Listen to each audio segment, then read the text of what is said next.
1857 సంవత్సరం కోల్కత్తాలోని దమ్దమ్ అనే ప్రాంతం.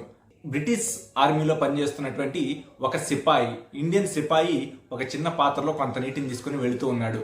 అదే సమయంలో ఒక వ్యక్తి తనకు ఆ నీటిని కావాలని అడిగాడు. అయితే ఆ రోజుల్లో క్యాస్ట్ సిస్టమ్ ఎక్కువగా ఉండేది. ఆ సిపాయి ఏమని చెప్పాడంటే తాను నీటిని ఇవ్వలేనని చెప్పేసి, ఎందుకంటే తాను తిరిగి వెనక్కి వెళ్ళి తెచ్చుకోవాలి కాబట్టి తాను ఈ నీటిని అతనికి ఇవ్వలేనని చెప్పాడు.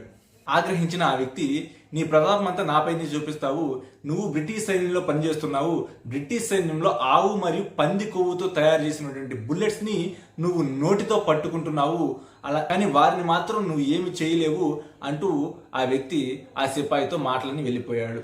అయితే ఆ సిపాయి ఇతను చెప్పిన మాటలో వాస్తవం ఉందని చెప్పి గ్రహించిన ఆ సిపాయి తన బెటాలియన్ 34వ రెజిమెంట్ బెటాలియన్ దగ్గరికి వెళ్ళి ఈ మాటలను అతని సిపాయిలకు చెప్పాడు. తోటి సిపాయిలందరూ దీన్ని వ్యతిరేకించారు. ఆ బెటాలియన్లో బ్రాహ్మణులు మరియు ముస్లింలు ఎక్కువగా ఉండేవాళ్ళు. అయితే బ్రిటిష్ అధికారులతో దీనికి వ్యతిరేకంగా వారు మాట్లాడారు. బ్రిటిష్ అధికారులు తాము ఎటువంటి ఆవు మరియు పంది కొవ్వును తయారు చేయట్లేదని చెప్పేసి, మీరే కావాలంటే చూడండి అని వాళ్ళని ఒప్పించే ప్రయత్నం చేశారు.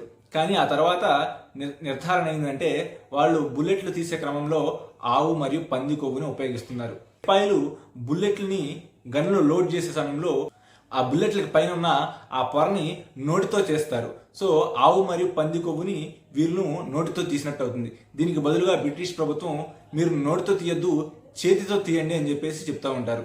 కానీ దీనికి కూడా ఆ సిపాయిలు ఒప్పుకోరు.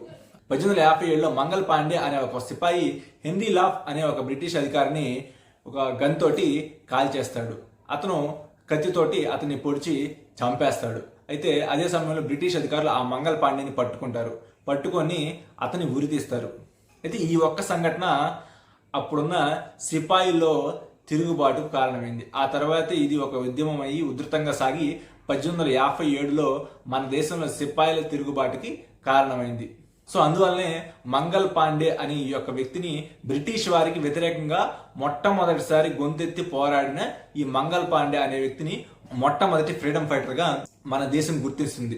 1984లో ఈ మంగల్ పాండేకి ఒక పోస్టల్ స్టాంపుని గుర్తుగా ఒక పోస్టల్ స్టాంపుని కూడా మన భారత ప్రభుత్వం రిలీజ్ చేసింది.